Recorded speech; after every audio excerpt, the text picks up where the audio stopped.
தற்போதைய முக்கிய செய்தி, திருவண்ணாமலை அருணாச்சலேஸ்வரர் திருக்கோயிலில் நடைபெறும் திருவிழாவை முன்னிட்டு, தீப திருவிழாவை முன்னிட்டு திருவண்ணாமலை மாவட்டத்தில் இருக்கக்கூடிய 156 பள்ளிகளுக்கு 9 நாட்களுக்கு விடுமுறை விடுக்கப்படுகிறது. பாதுகாப்பு பணியில் 16,000 காவலர்கள் இந்த பணிகளில் ஈடுபடுத்தப்படுவார்கள் என்று அறிவிப்பு ஒன்று வெளியாகி இருக்கும் அண்மை செய்தி இது. தீப திருவிழாவை முன்னிட்டு திருவண்ணாமலை மாவட்டத்தில் இருக்கக்கூடிய 156 அரசு மற்றும் தனியார் பள்ளிகள் 9 நாட்களுக்கு விடுமுறை அளிக்கப்படும். இது குறித்து நமது குமுதம் செய்தியாளர் தரும் தகவல்களை கேட்கலாம். மணிகண்டன், உங்கள் கூடுதல் தகவல்களை விரிவாக தரலாம்.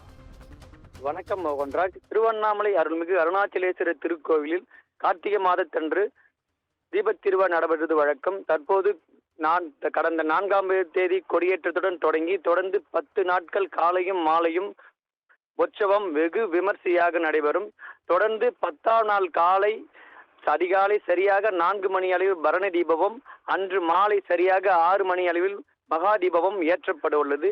இந்நிலையில் இந்த திருவிழாவை காணுவதற்காக உள் மாவட்டமின்றி வெளி மாவட்டம், வெளி மாநிலங்களிலிருந்து ஏராளமான பக்தர்கள் வருவதாக எதிர்பார்க்கப்படுகிற நிலையில குறிப்பா சுமார் 40 லட்சம் பக்தர்கள் வருவார்கள் என எதிர்பார்க்கப்படுகிறது. இந்நிலையில் பக்தர்களின் பாதுகாப்புக்காக 16,000 போலீசார் பாதுகாப்பு பணியில் ஈடுபட உள்ளனர். இந்நிலையில் தீபத் திருவிழாவை ஒட்டி வருகின்ற காவலர் தங்குவதற்காக திருவண்ணாமலை மாவட்டத்தில் உள்ள 156 பள்ளிகளுக்கு, அதாவது அரசு மற்றும் அரசு உதவி பெறும் பள்ளிகள் மற்றும் தனியார் தொடக்கப்பள்ளி, நடுநிலைப்பள்ளி உள்ளிட்ட 156 பள்ளிகளுக்கு தொடர்ந்து நாளை முதல் 9 நாட்களுக்கு விடுமுறை அளித்து தற்போது மாவட்ட ஆட்சியர் அறிக்கை வெளியிட்டுள்ளார். அதனுடைய காட்சியை நாம் பார்த்து வருகிறோம். தொடர்ந்து 9 நாட்கள் விடுமுறை அளித்து தற்போது மாவட்ட ஆட்சியர் உத்தரவு பிறப்பித்துள்ளார். மோகன்ராஜ்,